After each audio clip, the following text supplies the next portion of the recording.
Hello बच्चों, आज हम लोग पढ़ेंगे कक्षा 4 की पुस्तक फुलवारी, जिसमें हम पढ़ेंगे पाठ 1 हे जग के स्वामी, जिसके अभ्यास प्रश्न को हल करेंगे।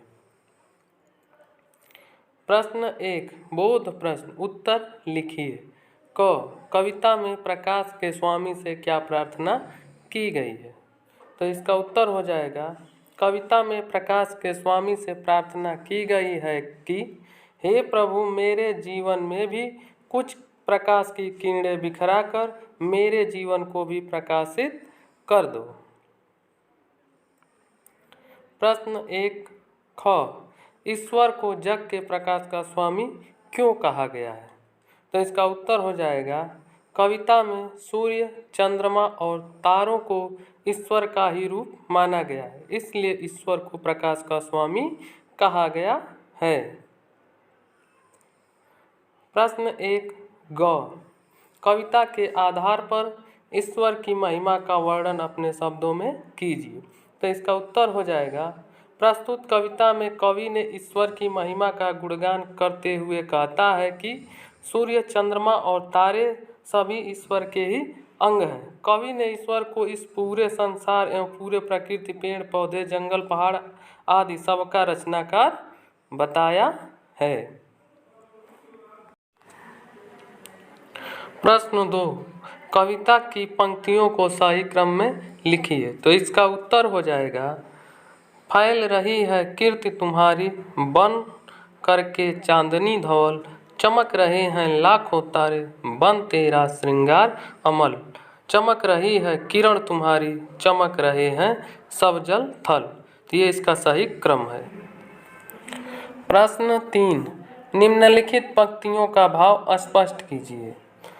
तो हे जग के प्रकाश के स्वामी, जब सब जग दमका देना, मेरे भी जीवन के पथ पर कुछ किरणें चमका देना।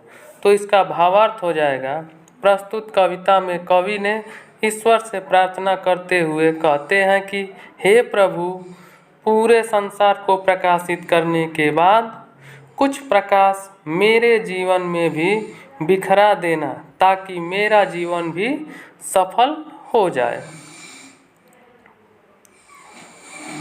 प्रश्न 4, सोच विचार बताइए। हमें प्रकाश किन किन चीज़ों से मिलता है? तो इसका उत्तर हो जाएगा, हमें प्रकाश सूरज, चंद्रमा, बिजली, लैंप आदि चीज़ों से मिलता है।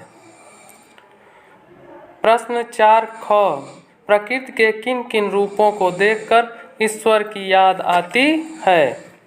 उत्तर, पेड़ पौधे, झरना, पहाड़, वर्षा, हवा, धूप आदि पूरी प्रकृति को देखकर ईश्वर की याद आती है। प्रश्न 5, भाषा के रंग। जिन शब्दों के अर्थ समान होते हैं उन्हें पर्यायवाची शब्द कहते हैं। नीचे लिखे शब्दों में से जल और सूर्य के पर्यायवाची शब्द को चुनकर लिखिए। तो इसका उत्तर हो जाएगा, जल का पर्यायवाची शब्द नीर, वारी, अम्बु, पानी।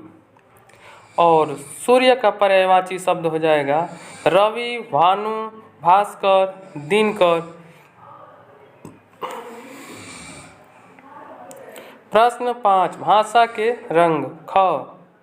कविता में जल, थल और जब शब्द जैसे समान ध्वनि वाले शब्द आए हैं। इस तरह के शब्दों को तुकांत शब्द कहते हैं।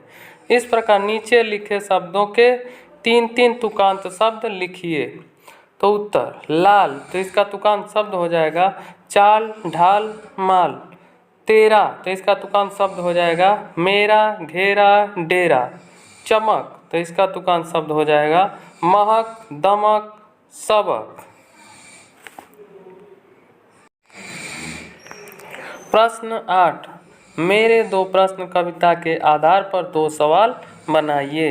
तो इसका उत्तर हो जाएगा, पहला प्रश्न बनाएंगे, कविता में प्रकाश का स्वामी किसे कहा गया है?